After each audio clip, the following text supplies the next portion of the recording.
আজকের প্রধান অতিথি যারা বাবুল কালাম সাহেব আমাদের মাঝে উপস্থিত হয়ে গেছেন। যারা দাঁড়িয়ে আছেন দয়া করে বসে পড়ুন। যারা দাঁড়িয়ে আছেন দয়া করে বসে পড়ুন। আমাদের নেতা আজকের প্রধান অতিথি মসজিদের মাঠে পার্কিং করার জন্য বিনীত অনুরোধ করা যাচ্ছে। আপনার মোটরসাইকেলের কারণে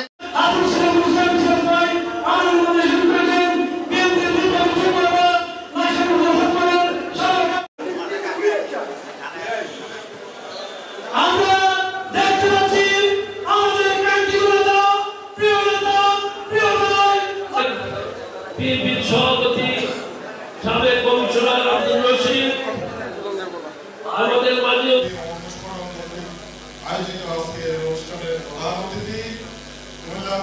বাজারে ঘুরে একবার নামে যায়, তাহলে এটা সাধারণ নাটক।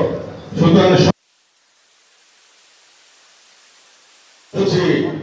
কর্মসূচি শুনতে চান, নির্দেশনাকে শুনতে চান, কোন চাঁদাবাজের স্থান বাংলাদেশে নাই। আমার দায়িত্ব আমার লাকসাম মনোরগঞ্জকে চাঁদাবাজ মুক্ত করা। এটাকে আমার একার পক্ষে সম্ভব হবে না। আমার সামনে যে সমস্ত নেতৃবৃন্দ আছেন, আপনারা আজকে এই শহীদ রাষ্ট্রপতির গঠিত বিএনপির আজকে যে প্রতিষ্ঠা বার্ষিকী, এই প্রতিষ্ঠা বার্ষিকী উপলক্ষে অঙ্গীকার করুন হাত তোলা দিয়ে যে আমরা দুর্নীতি করব না, দুর্নীতিকে প্রশ্রয় দিব না।